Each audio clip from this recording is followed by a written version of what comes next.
자, 한 주 좀 잘 보내셨나요? 좀 코로나가 더 심각해지는 이런 상황이죠. 여러분들이 각자 좀 별일 없이 좀 건강하기를 바라고, 또 집에서 또 하나님의 말씀을 이제 들음으로 또 함께 이렇게 하나님을 한 마음으로 예배할 수 있기를 바랍니다. 오늘 볼 말씀은 에베소서 1장 3절입니다. 지난 시간에 이어서 에베소서 1장 3절,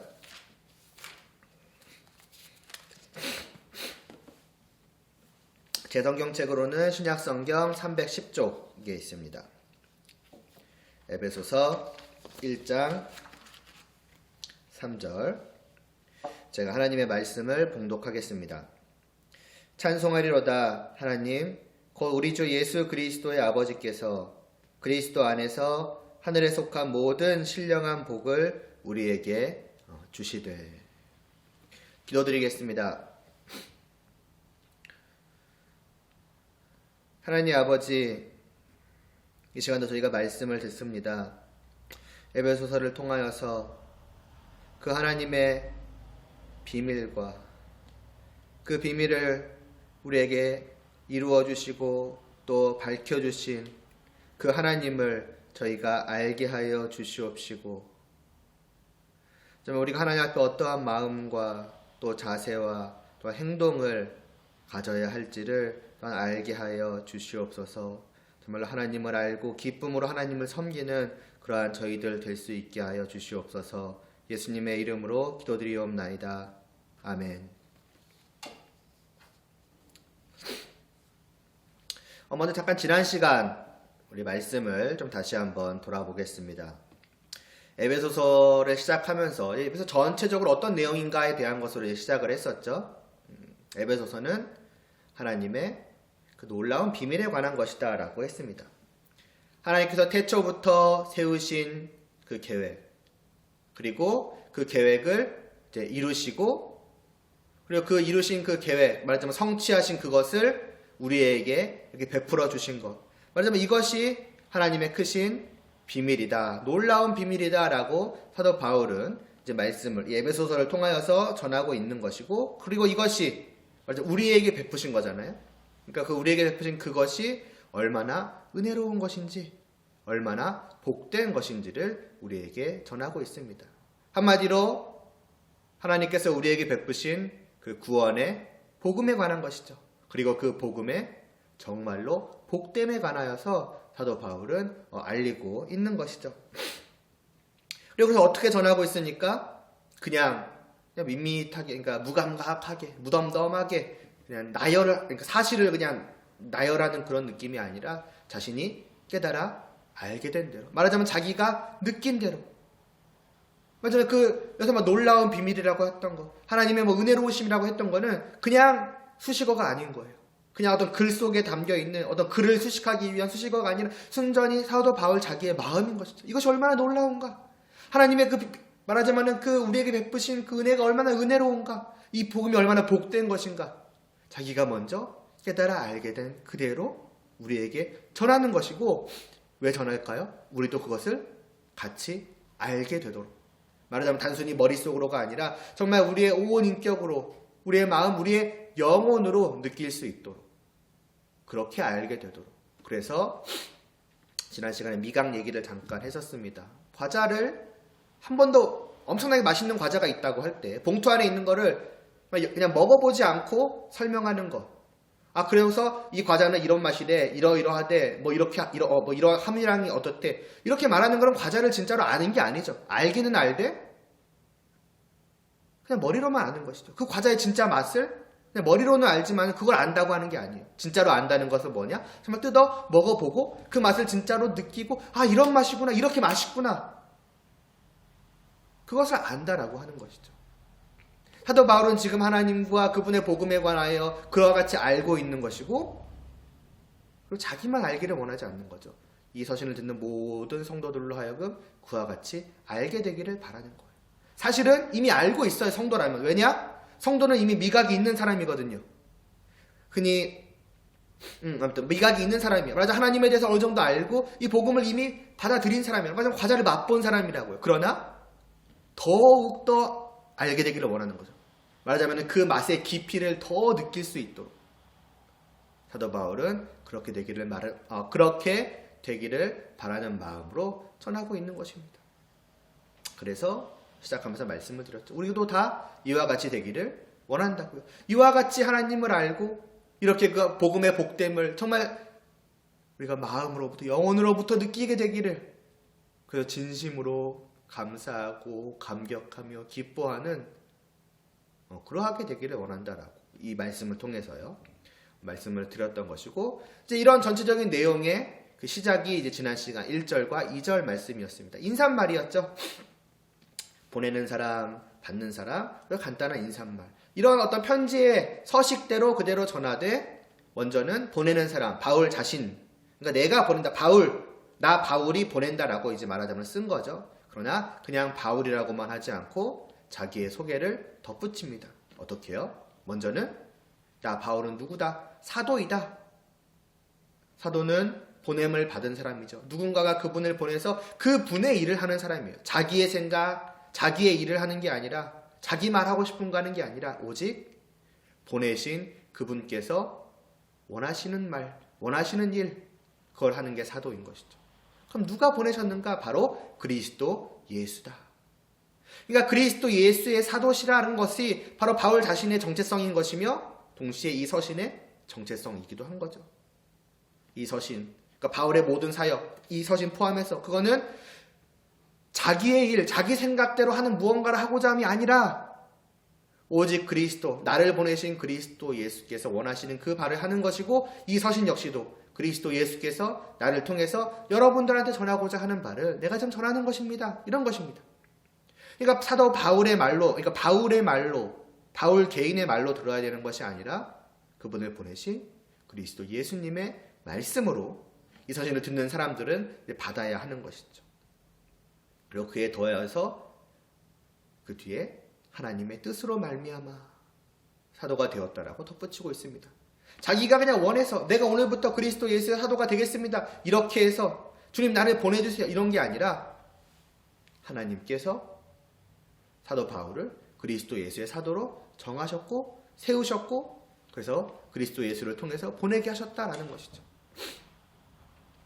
이것은 당시에 사도 바울이 처한 상황에 대해서도 우리에게 짐작할 수 있게 해줬던 것이고, 좀 더 우리에게 중요한 것은 뭐였죠?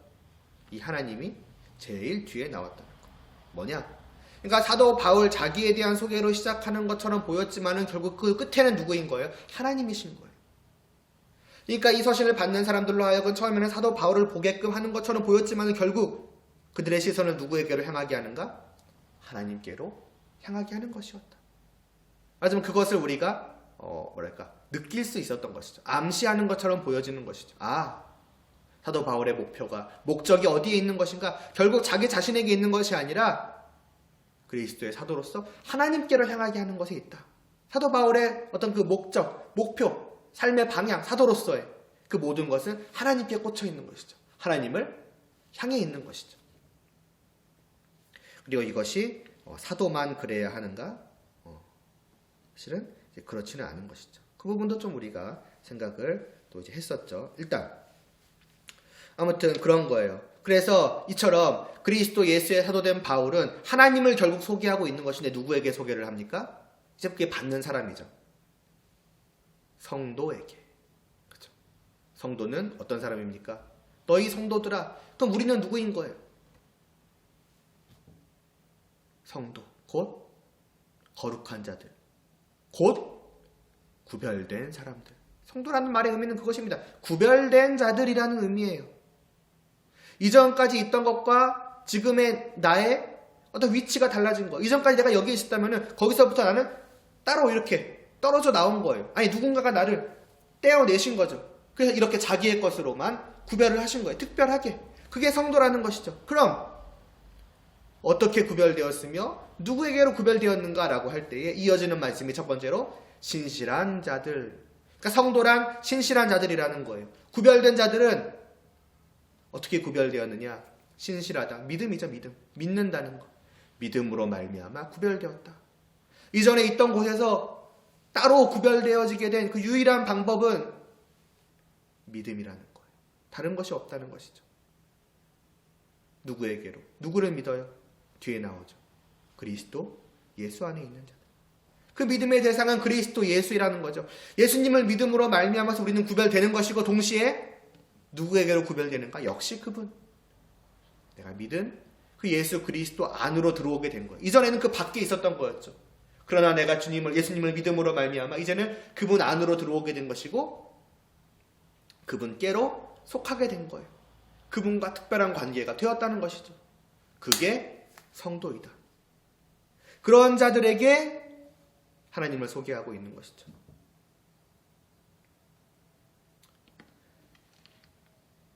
여러분, 성도란 믿음으로 말미암아 예수님께로 구별된 자. 여러분, 이 말을 우리는 잘 기억해야 합니다.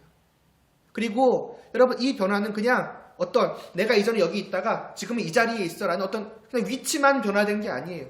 여기에는 실제적인 변화가 나에게 있습니다. 주님 안으로 속하게 될 때 마치 그냥 이전에는 이름표가 성도라는 이름표가 없다가 이름표만 딱 붙인다 이 정도가 아닌 거예요. 거기에는 실제적인 변화가 있는데 그 중에 가장 대표적인 것이 가장 중요한 것이 아까 말씀드린 그 예로 들은 미각과 같은 거예요.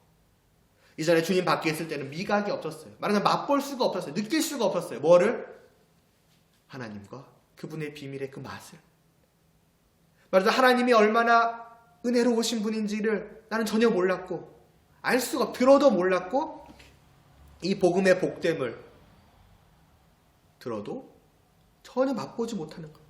미각이 없는 거예요. 그러니까 그냥 버려버리는 것이죠. 그러나 어느 순간 다른 게 아니죠.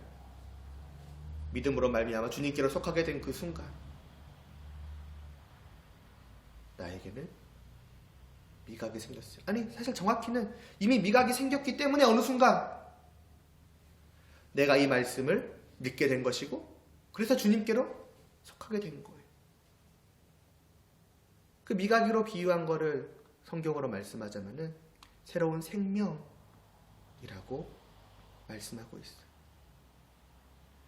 주님께서 내게 베푸신 그 생명으로 말미암아 이전까지 죽어 있어서 아무것도 하나님에 관련해서 느끼지 못하였던 알지 못했던 우리가 알게 되었고 믿게 되었고 이리로 들어오게 되었다. 완전히 변한 거예요. 죽은 미각이 살아난 미각이 된 거예요. 죽은 생명이 새 생명이 된 거죠. 그게 우리이고 그러니까 우리는 어떤 사람이냐? 성도는 이 들려지는 말씀을 알 수 있는 사람인 거예요. 이 사도 바울이 소개하고 있는 하나님을 그냥 머릿속에 지식으로 쌓아두고 하나님은 이런 분 그런 아는 거 말고 정말로 그 과자를 먹어서 아는 것 같은 그와 같이 알 수 있는 것이죠. 그거를 내 마음으로부터 안다, 영혼으로부터 안다, 혹은 우리가 온 나의 인격으로 머리만이 아니라 마음, 생각, 뜻 모든 걸로 삶 하나님을 그와 같이 알 수 있게 된 우리들이다. 굉장히 쉽게 말하면은 하나님을 사랑할 수 있게 된 우리들. 뭐 이렇게도 말을 할 수가 있겠네요. 그게 우리들이고 그렇기 때문에 그걸 알 수 있는 우리들이기 때문에 이어지는 그 2절의 인사말이 나오는 것이죠. 사실은 인사말인데 굉장히 중요한 의미가 들어있어요. 2절이 뭡니까? 하나님 우리 아버지와 주 예수 그리스도로부터 은혜와 평강이 너희에게 있을 것이다. 있을지어다. 하나님과 주님 예수 그리스도께서 우리에게 은혜와 평강을 주신대요. 주시기를 바란대요. 주신다는 거죠. 반대로 말하면 우리는 받을 수 있다는 거예요.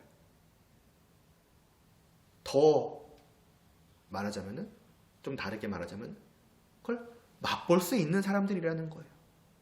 그 은혜 선물이죠. 값없이 주시는 그 선물의 선물됨을 열어보고 야 이게 정말 좋은 선물이구나라고 알 수 있는 게 우리 성도들이다.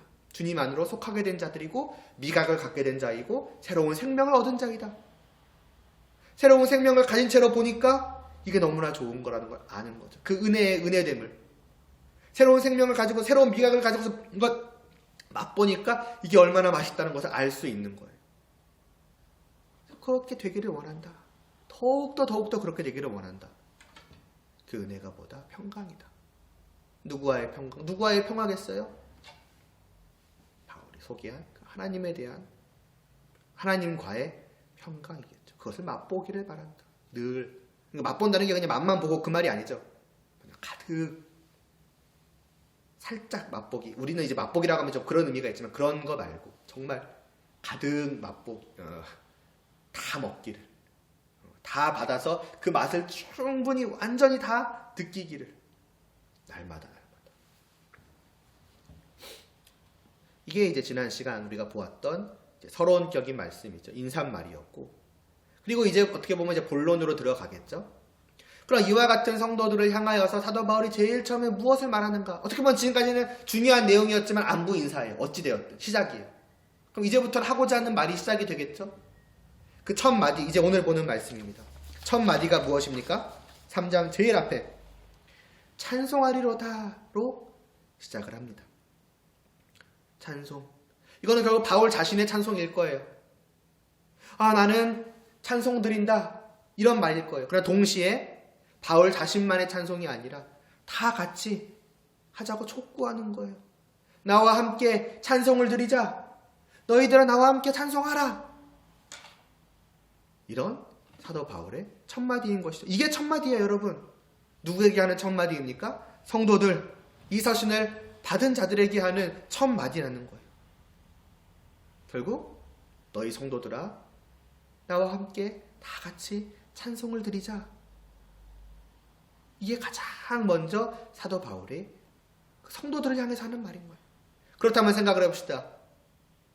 이같이 이 첫 마디가 성도들을 향한 제일 첫 마디가 찬송하리로다라고 했다는 것은 결국 무엇을 우리에게 시사하는 거예요? 무엇을 우리에게 짐작하게 해줘요? 뭘까요? 찬송을 드리는 것의 중요성이죠. 성도에게 있어서 찬송을 드리는 것이 뭐라는 거예요? 어떻게 보면 제일 처음에 나올 만큼 제일 중요한 거라는 거예요. 너희가 정말로 성도라면 마땅히 이래야 한다. 그 첫 번째가 이거라는 거죠. 제일 중요한 거라는 거예요. 다르게 말하면은 성도다운 모습의 가장 핵심이 찬송에 있는 것이고, 반대로 말하자면 성도에게 찬송이 없다? 그럼 그 사람은 성도가 아닐 수 있는 것이죠. 성도인지 아닌지 의심이 될 수밖에 없는 거예요. 너희가 성도라면 분명히 찬송이 나와야 된다. 나올 수밖에 없다. 이보다 더 말하자면 우선되는 게 없다. 그런데 없어? 이렇게 되는 거죠. 그럼 우리는 먼저 이 말씀을 보고서 당연히 우리 자신을 돌아볼 필요가 있죠. 찬송을 드린다는 것이 이와 같은 말하자면 의미를 지니고 있는 것, 중요성을 지니고 있는 것, 이와 같은 말하자면 우선순위인 거죠. 성도로서의 삶의 가장 위에 있어야 되는 거예요. 제일 첫 번째 있어야 되는 것이고. 그럼 나는 과연 이와 같은가?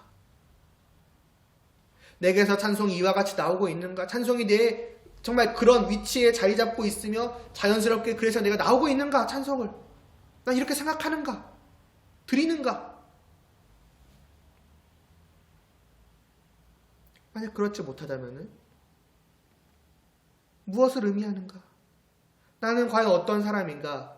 이런 것들을 우리는 생각해야겠고, 그러면서 이런 것을 생각하려면 결국 무엇입니까? 나를 돌아본다면, 과연 내가 정말로 찬송을 드리는지, 찬송을 이와 같이 생각하는지를 정말 스스로 돌아보려면은 결국 우리는 무엇까지 생각하지 않을 수가 없느냐? 과연 찬송이 뭘까? 이것까지도 우리는 생각하게 되는 거예요. 찬송을 드려야 되는구나. 근데 찬송이 뭐지? 혹은 찬송이 뭐길래? 이런 생각을, 이런 질문을 하게 되지 않겠어요? 정말 이거 진지하게 고민해 보기 시작한다면? 그러나 한번 생각을 해보죠. 찬송이 뭘까요? 찬양을 드린다는 게 과연 뭘까요? 그러니까 뭐가 찬양, 그 찬송의 어떤 본질, 핵심, 절대로 빠져서 안 되는 것일까요? 그냥 어떤 음악과 가사가 함께하는 것? 그게 과연 찬송의 핵심일까? 그냥 가사와 음악만 있으면은 찬양이라고 할 수 있는 것인가? 찬송이라는 것은 어떤 기본적으로는 누군가를 말하자면 이렇게 높이는 것이라고 할 수 있어요. 뭐 아니면은 사람에게 하는 걸로 말을 하자면은 칭찬하는 것. 어떤 사람 누군가를 칭찬하는 것 있잖아요. 그런 것. 그러니까 높이고 칭찬하는 것. 이게 어떻게 보면은 찬송, 찬양의 가장 어떤 기본적인 핵심적인 의미라고 할 수 있습니다. 그러나 잘 생각을 해보면은 누군가를 이렇게 높인다는 것, 누군가를 말하자면 칭찬한다는 것은 그냥 말만 있으면 되는 걸까요? 물론 우리가 보통 찬송이라고 하면 당연히 이제 음악, 노래와 같이 하니까 가사와 함께 그러니까 그 음악과 함께 그 가사만 있으면 되는 걸까요? 말만 있으면 되는 걸까요?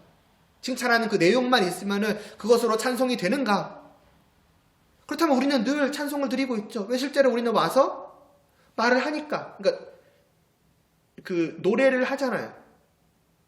글을 내뱉잖아요. 그러나 앞서 말했듯이 찬송의 핵심이 높이고 칭찬하는 것에 있다고 한다면은 사실 그걸 단지 어떤 말, 그러니까 글, 가사 이것만 있어야 되는 것은 아니라는 것을 우리는 금세 알 수 있을 거예요. 왜? 말로만 칭찬하는 것은 뭐가 있을 수 있어요? 가식적인 게 있을 수 있죠. 그냥 할 수 있잖아요. 아무 생각 없어도. 어떤 정말로 그렇게 생각하지 않아도 그냥 어떤 분위기나 그냥 어떤 저 사람이 저걸 원하니까 해주는 그런 것을 우리가 진짜 의미에서의 칭찬이라고 할 수 있을까요? 진정으로 그 사람을 높이는 것이라고 할 수 있을까요? 아니겠죠. 그러니까 말이 중요하고 그 내용이 중요하지만 어떻게 보면 그것이 핵심이 아닐 수 있는 거예요. 더 중요한 건 뭐냐? 내 내면이죠. 내 진실된 마음이죠. 상대방을 칭찬한다는 높인다는 것은 말하자면 정말 그 사람을 그와 같이 높은 자로 칭찬할 만한 자로 여기고 있고 그래서 그 내 마음을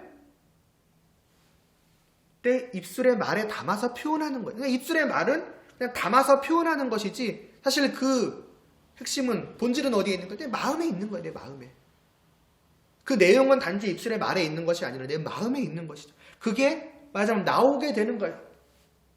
왜 저 사람을 향한 저 대상을 향한 그 내 마음이 너무 크니까 가득하니까 이걸 내 안에만 둘 수가 없는 것이죠. 저 사람한테 내가 그걸 전하고 싶은 거예요. 당신은 이렇습니다. 난 정말 당신을 이렇게 생각합니다. 이렇게 당신을 칭찬하고 싶어. 이렇게. 그러니까 마음이 먼저 있고 그걸 자연스럽게 뿜어져 나오는 거, 고백하는 거. 이게 찬양이다. 그래서 찬양에 대해서 이 에베소서 뒤에 이제 5장 19절을 보면은 뭐라고 하냐면은 5장 19절을 보면은요. 제가 좀 전체를 읽을게요. 시와 찬송과 신령한 노래들로 서로 화답하며 너희의 마음으로 주께 노래하며 찬송하며라고 해요. 주목할 두 부분만 보면은 뭐라고 하냐면 찬송을 신령한 노래라고 합니다. 신령하다는 것은 영적이라는 의미예요. 또 한편으로는 성령으로 말미암은이라는 의미도 있지만은 그건 나중에 다음에 보고 일단 영적이라는 게 어떤 거예요? 나의 영과 관계되었다는 것이죠. 그러니까 결국 이 신령한 노래라고 하는 건 단순히 입술에 담은 노래를 말하는 것이 아니라 영적인 노래, 나의 마음, 아니 마음보다 더 깊은 영혼으로부터 나오는 노래라는 거죠. 그게 찬양이다. 그리고 뒤에 가서는 뭐라고 말을 합니까? 잠깐만 19절. 너희의 마음으로 주께 노래하라. 보통 영혼과 비슷한 의미죠. 마음으로부터 나와야 된다. 이게 찬양이라고 하는 겁니다. 여러분 이전에도 말했듯이 지난 시간에도 그러니까 말했듯이 성도는 하나님을 향해야 하죠. 바울이 그 자기에 대한 소개의 최종적인 마지막을 하나님으로 장식했던 것처럼 그 바라보는 마지막 최종 대상은 하나님이어야 하는 거예요. 그러니까 하나님을 바라보고 하나님을 목표로 하여 목적으로 하여 살아가는 게 성도인 거예요. 문제는 그것을 그냥 어떤 깃발 딱 꽂아놓고 너희는 무조건 지금부터 가야만 돼 이렇게 강요하는 게 아닌 거죠. 강요해서 그냥 가라고 하니까 그냥 가는 것, 어떤 의무적으로, 이게 하나님을 향한 삶이 아니라 그랬죠. 어떤 것이라고 했어요? 그 분명한 목표에 내가 가고 싶은 거예요. 내가 정말로 마음으로부터 내 영혼으로부터 하나님을 향하고 싶으니까 그렇게 가는 거죠. 자연스럽게 원해서 가는 거라 그랬죠. 찬양이 바로 그런 것입니다. 그러니까 어떻게 보면 그와 같은 삶의 일부이자 그러한 삶의 핵심이라고 할 수 있는 게 찬양인 거예요. 하나님을 향해 나아가는 그 모든 삶의 대표적인 모습이 뭐예요? 내 마음, 내 영혼으로부터 뿜어져 나오는 하나님을 향한 고백인 것이죠.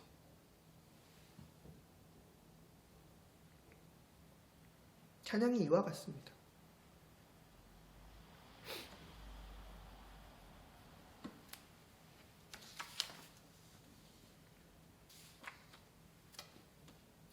그렇다면 찬양이 이와 같다는 것을 생각한 우리는 자연스럽게 생각을 하겠죠?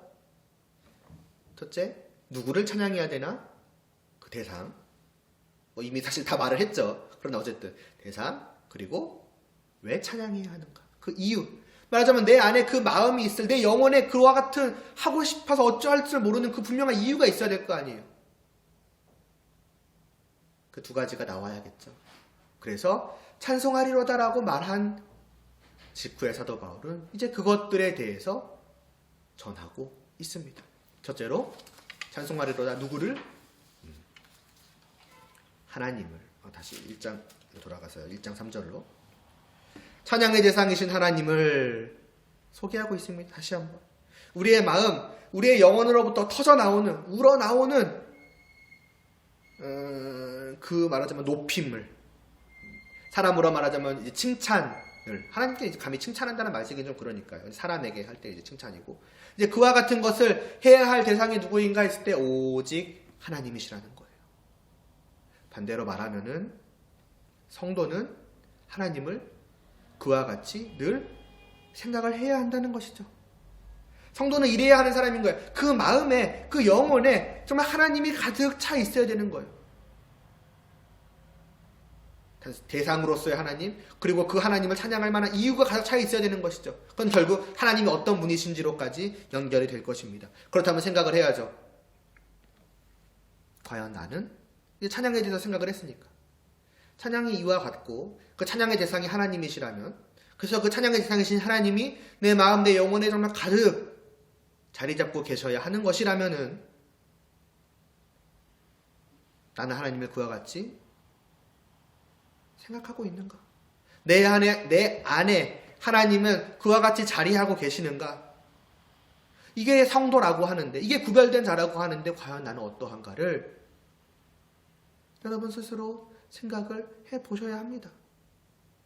찬송 드리는 것과 지금 연결되어 있는 거예요, 계속.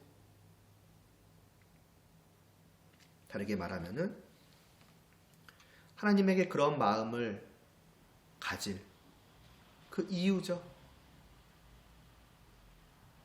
정말 하나님이 내 안에 가득하셔야 하고, 정말 하나님에 대해서 정말 좋은 마음을, 찬양을 드리고 싶어하는, 높이고 싶어서 어찌할 줄 모르는 그와 같은 좋은 마음이 내 안에 있어야 할 그 이유를 나는 분명히 알고 있느냐 이거예요.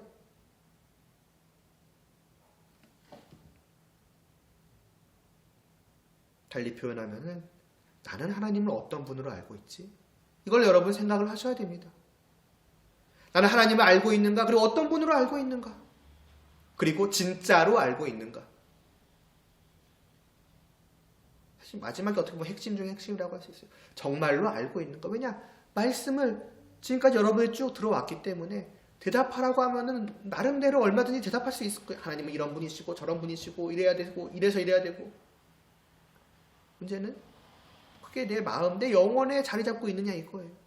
정말 마음으로부터 영혼으로부터 그것을 동의하느냐 이거입니다. 생각을 하셔야 돼요, 여러분.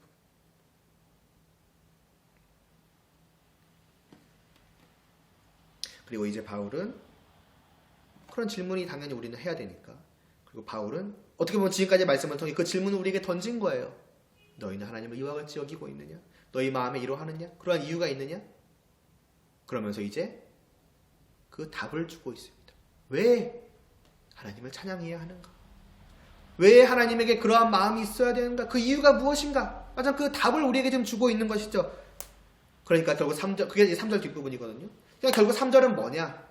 이런 겁니다. 요약하면. 성도들이여, 다 함께 하나님을 찬양하자. 왜냐하면 하나님은 이런 분이시기 때문이다. 라는 거죠.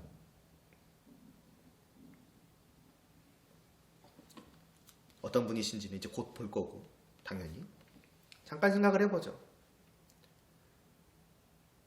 아까도 말했고, 그러니까 처음에도 말했고, 지난 시간에도 말을 했는데, 한번 짐작을 해보세요, 여러분. 이런 말씀을 지금 이제 전하고 있는 그 사도 바울의 심정을 편지로 이제 쓰고 있을 거 아니에요. 어떤 마음을 가지고 이 서신을 썼을까요?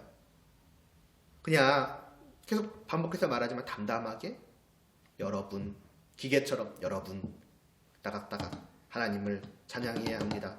왜냐하면 따각따각 이러하기 때문입니다. 여러분, 그랬을 수가 있을까요? 찬양이 이와 같은 것이라고 생각을 한다면, 그리고 이제 그 찬양을 해야 될 하나님과 그 하나님의 어떤 분이신지에 대해서 말하자면 그건 뭐예요? 결국 자기의 마음을 드러내고 있는 거죠. 하나님을 향한. 그렇다면 어떻겠어요? 찬양이 정말 그 자기의 마음으로부터 우러나오는 것을 하나님께 드리는 것이었다고 한다면은, 그래서 찬송하리로다라고 했다면은, 이 찬송하리로다는 글을 쓰는 그 바울의 그 마음은 하나님께 찬양드리는 그 마음일 거예요. 자기 안에 있는 그 마음을 하나님께 찬송하듯이 이래야 하지 않겠느냐라는 그 마음으로 또한 찬송하리로다를 썼을 것이고, 그 뒤에도 마찬가지겠죠. 하나님이 이런 분이시기 때문이다. 똑같죠. 같은 마음이에요. 같은 마음. 하나님을 향해서 그 하나님에 대해서 갖고 있는 그 마음을 하나님께 돌릴 때에는 정말 찬양하리로다 라고 하고 있는 것이고, 그 같은 마음을 똑같이 이제는 성도들에게 서신을 통해서, 우리 식구로 말하자면 설교 혹은 전도죠. 그걸 통해서 전달하고 있는 것이죠. 그러니까 단순히 어떤 지식만이 전달되고 있는, 내용만을 지금 전달하고 있는 것이 아니라, 사도 바울도 그럴 거예요. 그냥 내용만을 묵묵히 이렇게 쓰고 있는 게 아니라 그 마음이 같이 우러져 나오겠죠. 그리고 그것을 전하고 있는 거예요. 이게 이 서신이고, 이게 바로 참된 설교요, 전도라고 할 수 있는 것이죠. 단지 그냥 지식이 아니라, 저번에도 말했지만은 그 감정이 느껴진다고 하지 않았습니까? 이런 걸 봤을 때 느껴지는 거예요. 직접적으로 막 그 마음, 감정을 막 글로 쓰지는 않았겠죠. 그러나 이런 표현들, 그리고 이 표현이 의미하는 바들, 이런 것들을 하나하나 생각을 해봤을 때, 사도 바울이 이 말씀 속에, 말하자면 이 글 속에 이런 감정이 지금 들어가 있겠구나라고 자연스럽게 느껴지게 되는 것이죠. 그것을 저와 여러분들이 함께 느낄 수 있기를 바랍니다.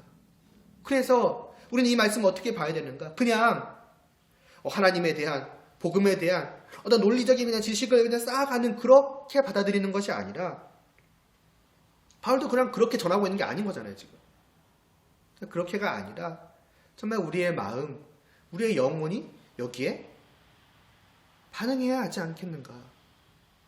그렇지 않겠어요, 여러분? 그러기를 정말로 바랍니다. 그러니까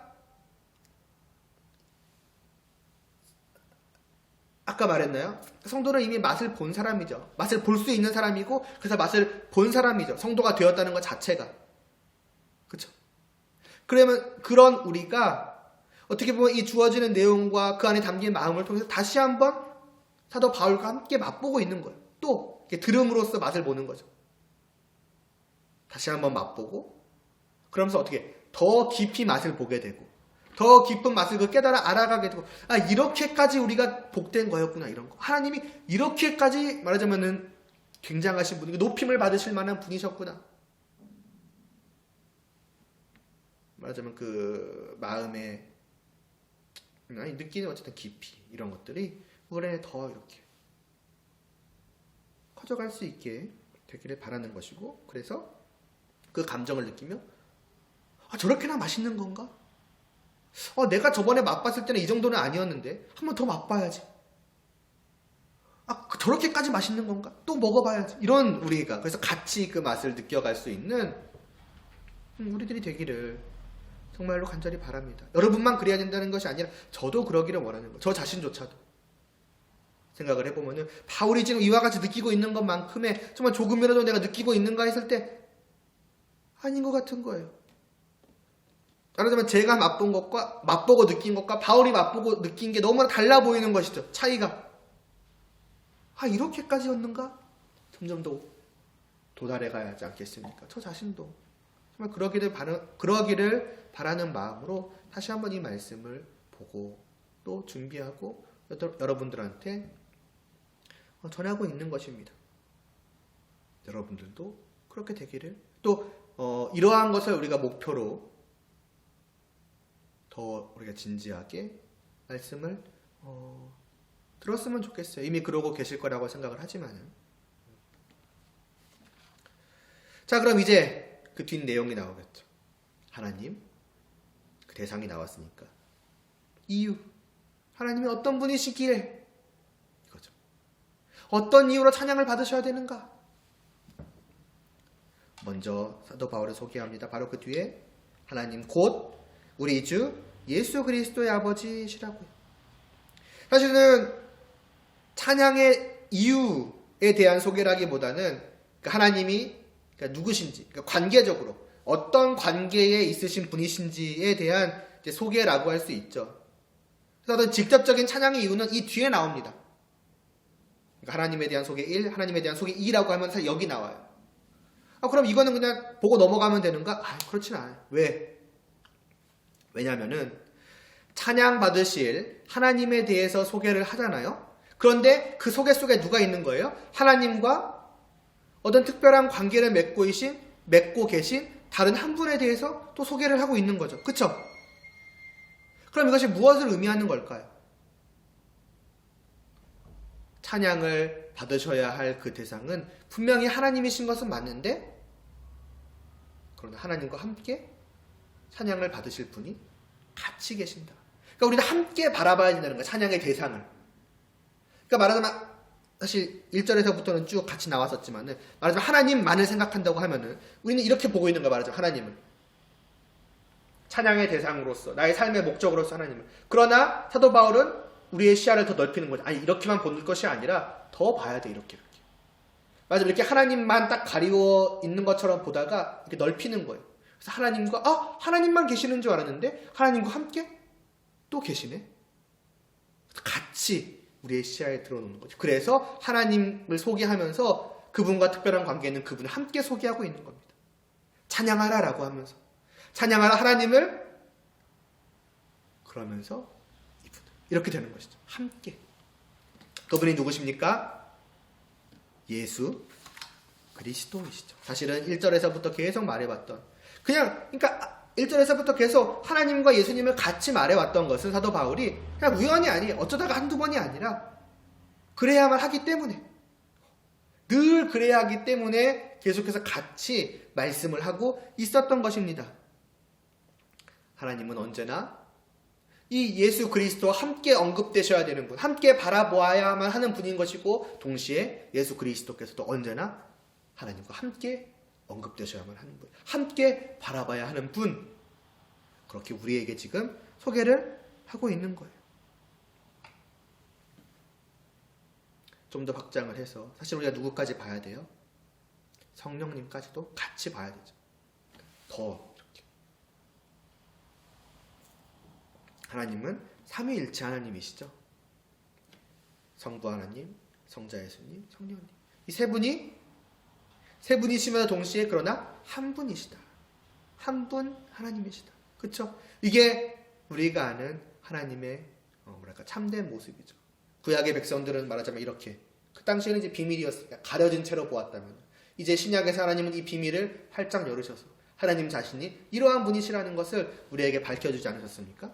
그러니까 우리는 하나님을 바라볼 때, 하나님을 찬양할 때 언제나 이렇게 바라보고 찬양해야 되는 게 아니라 이렇게 바라봐야 되는 거예요. 하나님과 예수님과 성령님, 삼위일체 그 하나님으로 바라봐야 하는 거예요. 물론 우리가 구별은 하죠. 성부, 성자, 성령님 이렇게 구별은 하지만 구분을 하지 않아요. 마치 따로 계시는 거예요. 성부 하나님 따로, 성자 예수님 따로, 세 분의 하나님이 계시는, 그렇게 보는 게 아니라 언제나 세 분이시되 한 분 하나님으로. 우리는 늘 그래서 한 분 하나님을 바라볼 때 그렇게 같이 봐야 되는 거예요. 우리 하나님은 삼위일체 하나님이시지. 성부 하나님 혼자 따로 떨어져 계시는 그런 신이 아니시지. 만약 그렇게 바라보고 우리가 찬양한다면 그건 잘못된 찬양인 거죠. 왜? 찬양의 대상이 다르니까. 하나님이 우리에게 원하시는 자기를 찬양하라고 하실 때는 이렇게 삼위일체 하나님을 찬양하라고. 그게 왜냐면 하나님 자신의 참된 모습이라고 할까? 참된 모습이니까. 근데 그걸 우리가 의도적으로 이게 가려버리고 성부 하나님만, 아니면은 성자 예수님만, 아니면 성령님만 이렇게 되면은 문제가 있는 거 아니겠어요? 야, 너 대상을 잘못 잡았어. 이런 말을 들을 법하지 않겠어요? 그러니까 우리는 언제나 이 말씀을 통해서 우리는 언제나 삼위일체 하나님을 같이 바라보아야 하는지. 맞아, 우리가 찬양의 대상은 언제나 삼위일체 하나님이시지. 왜? 하나님이 자신을 그렇게 계시하셨으니까. 그렇게 자기를 소개하고 계시니까.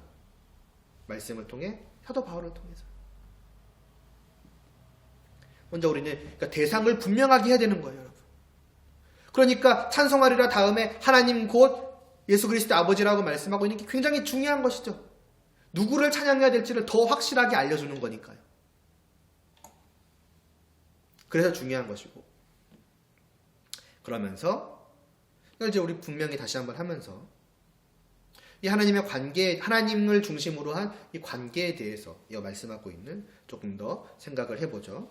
먼저 하나님은 예수님과 어떤 관계이신가? 예수님의 아버지이시다라고 하고 있습니다.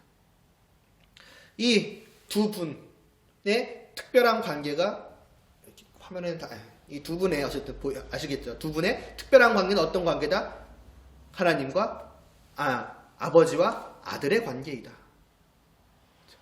그래서 우리가 성부 하나님, 성자 예수님 이렇게 이제 부르는 것이죠. 그런데요. 잠깐 앞에 가서 2절을 보면은요.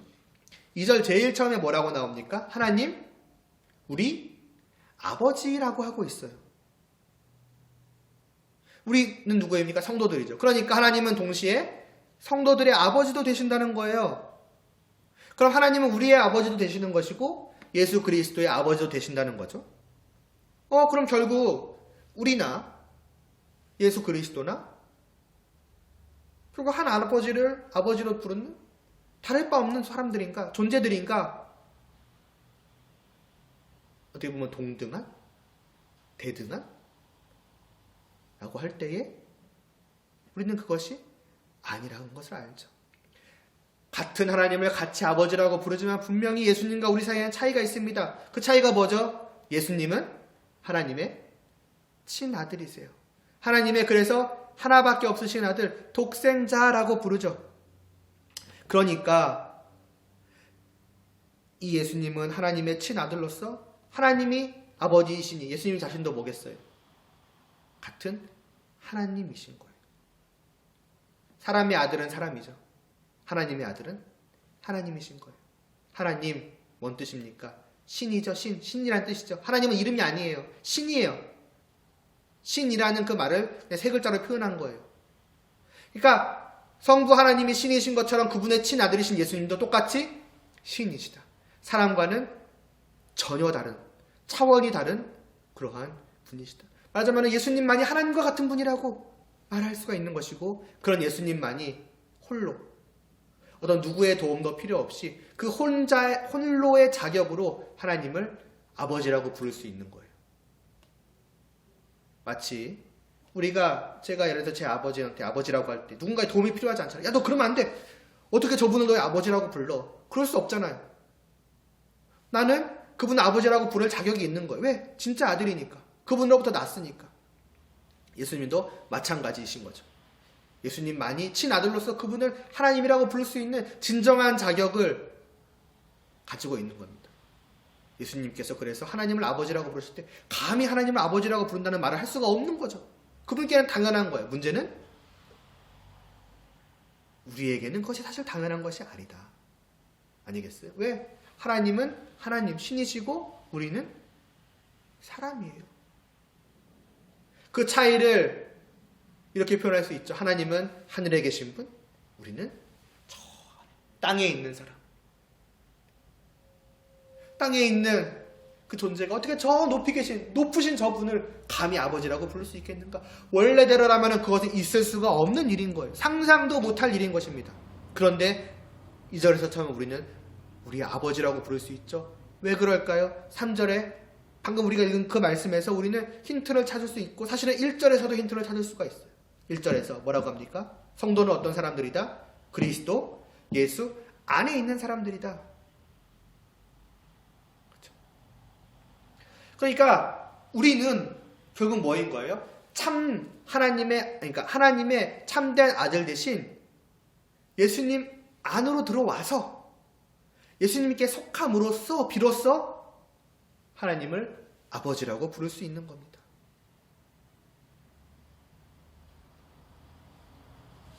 말하자면 그분 안에서 자격을 얻은 것이죠. 참된 자격을 가지고 계시는 그분 안에서 우리는 하나님의 아들로 부를 수 있는 자격을 얻은 것이고, 반대로 말하면 하나님께서는 그 예수님 안에서 하나님께서는 그 예수님 안에서 우리를 자신의 자녀로 받아주신 거예요. 양자라고 하죠. 양자 삼아주신 것이죠. 그 부분이, 그에 대한 내용이 좀 이따 3절 뒷부분에서 직접적으로 말씀을 하고 있어요. 1절에서 말하면 이제 지금까지 내용까지만 봤을 때는 이제 암시하고 있던 거였고, 이런 관계를. 자, 그래서 결국 우리는 예수님 안으로 들어와서 하나님을 비로소 아버지라고 부를 수 있다 그랬잖아요. 그래서 우리는 이 예수님과의 관계를 분명하게 정하게 됩니다. 아니, 정해져 있어요. 예수님과의 관계가. 뭐라고 합니까? 예수님과 우리의 관계는 뭐라 그러세요? 우리 주 예수 그리스도라고 불러요. 아까도 말했죠. 같이 아버지로 부르니까 그분과 나는 대등한 거 아니냐? 아니라는 거예요. 나는 그분을 어떻게 부른다? 우리는 그분을 어떻게 불러야 된다? 그분과 우리의 관계는 뭐다? 주님의 관계이다. 그분은 나의 주, 그러니까 나의 왕이요 나의 주인이시고, 그럼 나는 그분을 뭡니까? 백성이요, 왕의 백성, 주인으로서는 종. 이런 관계인 것이죠. 감히 같이 놓을 수 없는 거예요. 왜? 그분은 저 하늘에 계신 신이시라니까요. 우리는 이 땅에 있는 인간이고. 근데 그분과의 특별한 관계를 믿음으로 말미암아 맺음으로써 그분 안으로 들어온 거예요. 그분께 속하게 된 거예요. 속했다는 말은 무엇입니까? 그분의 것이 되었다는 거 아니겠어요? 나는 이제부터 예수 그리스도의 것이야, 이거잖아요. 그러니까 나는 그분을 것이니까 주인이라고 부르는 거예요. 주님이라고, 나의 주인이라고, 나의 왕이시라고 말이에요. 그리고 더 생각을 해볼까요? 예수님이 이처럼 우리의 주인이시라면 예수님의 아버지 되신 하나님 또한 우리의 뭐가 되시겠어요? 사실은 주님이 되시겠죠. 나의 왕, 나의 주. 왜? 나의 왕의 아버지, 나의 주인의 아버지. 그럼 그분 역시도 나의 주, 나의 왕이겠죠. 나의 왕, 나의 주인이시겠죠. 그렇지 않겠습니까? 그럼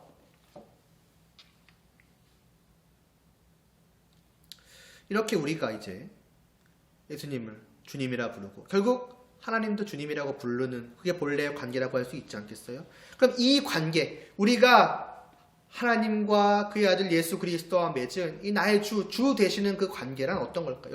여기에 대해서도 좀 잠깐 생각을 해보죠. 그분은 나의 왕, 나의 주인이시요 나는 그분의 백성, 그분의 종이다. 백성이요 종, 그분의 것. 어때요? 불편한 마음이 드십니까? 기껏 맺은 관계가 이렇게 안 좋은 관계야, 나에게? 일방적으로 불리한 관계예요. 그래서 막 피하고 싶고 도망가고 싶고, 이럴 줄 알았으면 이런 관계를 맺는 게 아니었어, 벗어나고 싶고. 과연 그런 관계일까요? 그렇지 않죠, 여러분. 그 관계를 맺은 분은 하늘 위에 계신 신이세요. 하나님이시라고요. 온 세상을 만드시고 그 세상을 온 자신의 뜻대로, 선하시고 의로우신 그 뜻대로 다스리시는 완전하신 하나님이시라고요. 그러니까 사실 우리는 그분과 개인적으로 어떤 관계를 맺든 사실은 관계를 맺는 것 자체가 말도 안 되게 우리에게 좋은 거예요. 영광스러운 거예요. 이 세상을 생각을 해봅시다. 예를 들어서 한 나라의 대통령, 아니면 옛날에 지금 한 나라의 왕, 아니면 오늘 어떤 정말 유명한 인사, 그런 사람들과 내가 어떤 개인적인 그 무슨 관계라고 해도 상관없어요. 어떤 개인적인 관계를 맺었다고 생각을 해보세요. 그 관계가 뭐가 됐든지 간에 나는 정말 기뻐하지 않겠어요. 정말 요만큼 정말 얇은 신락 같은 그러한 관계라고 할지라도 맺기만 하면은 자랑스러워하잖아. 야, 나는 누구누구와 어떤 관계야. 야, 내가 누구누구를 알아. 이거 자체가 그 사람에게 굉장히 복되고 기쁜 일 아니겠어요? 자랑스러워할 만한 일. 자랑하고 다닐 만한 일 아니겠어요? 세상에 있는 어떤 사람들과도 그럴진데 이 세상 위에 계시는 저 하늘에 계신 하나님과 얇지도 않죠. 그분을 나의 주라고. 야, 그분은 말하자면은 나의 왕, 나의 백성이야. 나의 왕, 나의 주인이야. 야, 나는 그분 거야. 라고 말할 수 있게 되는 관계를 맺었다면은 이보다 더 영광스러운 일이 어디에 있겠습니까? 이보다 더 정말 자랑스러워할 만한 정말 가슴 벅찬 감격스러운 일이 어디에 있겠어요? 하나님을 진실로 안다고 하면 말이죠. 하나님이 그런 분이시라는 것, 그런 신이시라는 것, 그분이 어떤 분이라는 걸 안다면은 기꺼이 그러지 않겠습니까? 그리고 사실 그렇게 생각하면은 이것 자체가 찬양의 이유가 되기도 해요. 하나님이 내게 무언가를 해주신 것이 없어도 그냥 그분은 그분 자체만으로 맞으면 나의 주가 되실 만한 분이잖아요. 그렇죠? 그분과 어떤 관계를 맺는 것 자체가 나에게 영광스러워 할 만한 그런 존재시라는 거잖아요. 그럼 그 자체가 찬양받으실 이유죠. 마치 한 나라의 왕, 그분이 아니면 굉장히 어떤 유명한 인사, 어떤 굉장함이 있잖아요. 그럼 나와 어떤 특별한 관계가 없어도 막 하고 싶어지잖아요. 야, 정말 이런 식으로. 어떤 내 마음이 다르잖아요. 하나님도 마찬가지인 거죠. 사실 이것도 그러니까 찬양의 이유예요. 하나님이시란 그것 자체가 우리와는 전혀 다른 저 위에 계시는, 다시 장소적으로가 아니라 저 높이 계신 분이라는 것 자체만으로도 우리는 하나님을 찬양하기에 충분하다는 거죠. 그리고 우리는 할 수 있는 자들이고, 왜 하나님을 다시 말하자면 아는 자들이니까, 성도라고 한다면 조금이라도 맛본 자들이니까, 스치듯이라도 말하자면 그 하나님의 하나님 되심을 우리는 맛본 사람들인 거예요. 성도는 이것 자체가 찬양의 이유입니다.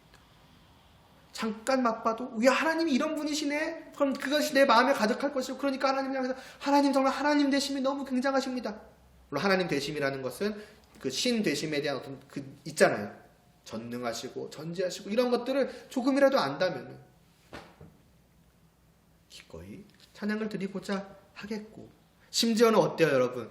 그 하나님이 말하잖아요. 나의 주, 나의 왕, 그러니까 나의 주인, 이런 관계만 되어도 기꺼이 정말 감사하고 감격할 만한데, 거기에 더해서 나의 왕, 나의 주의 아버지, 곧 나도 그분을 왕으로 나의 주인으로 부르셔야 돼. 그 주 되신 하나님을 향해서 우리는 감히 뭐라고까지 부를 수 있는 거예요? 아버지라고까지 부를 수가 있는 거예요. 그러니까 이 관계는 원래도 굉장히 어떻게 보면 특별하고 끈끈한 관계였는데 이게 더 가까워진 거죠. 이보다 더 가까울 수가 있어요? 없어요.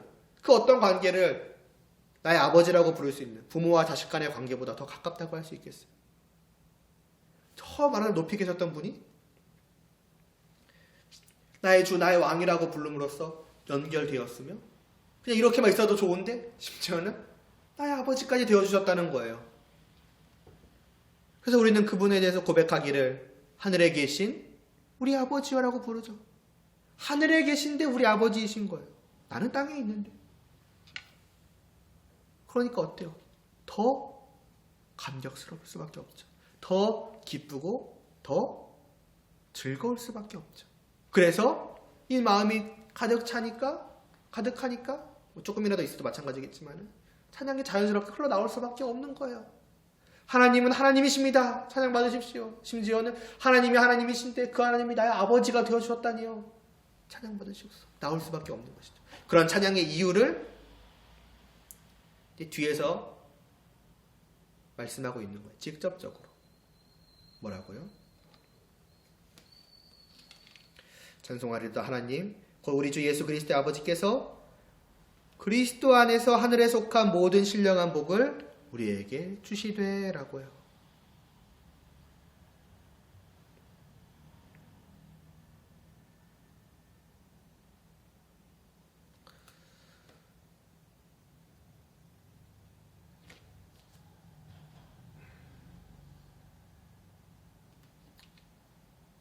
일단 오늘은 여기까지만 하고 다음 시간에 또 이어서 하도록 하겠습니다.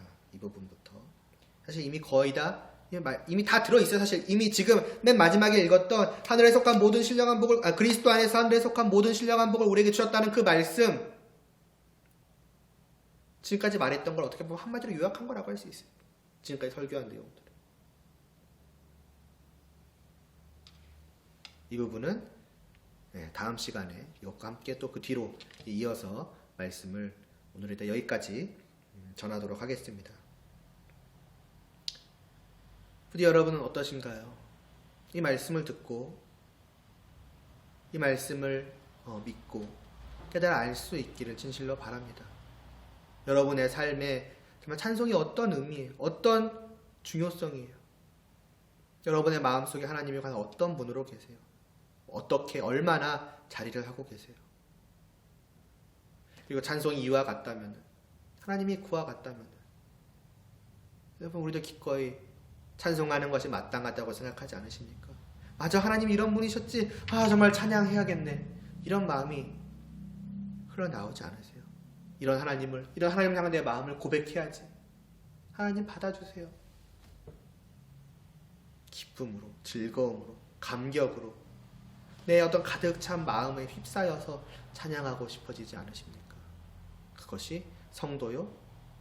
그것이 우리 아까 그 3절 뒷부분에 잠깐 언급했지만 성도의 복된, 참으로 복된 삶의 모습이라고 할 수 있습니다. 이런 것들 여러분이 누리실 수 있기를 바랍니다. 기도드리겠습니다. 하나님 아버지, 은혜를 베풀어 주시옵소서. 하나님의 말씀을 통해 정말 하나님을 알게 하여 주시고 하나님을 찬양할 수 있게 하여 주시옵소서. 이것은 우리의 어떻게 보면 목적이 돼. 그러나 강제로 해야 되고 의무감에서 하는 그러한 것이 아니라 정말 우러나오기 때문에 할 수밖에 없기 때문에 하는 것 아니겠습니까? 이것이 정말 우리의 기쁨이요 즐거움이요 행복 아니겠습니까? 이것을 저희가 누리게 하여 주시옵소서. 하나님을 이와 같이 저희가 진실로 알 수 있게 하여 주시옵시고 주님 안에서 하나님을 감히 아버지라고 부를 수 있게 된 그 감격에 우리가 늘 휩싸여 살게 하여 주시옵소서. 예수님의 이름으로 기도드리옵나이다. 아멘.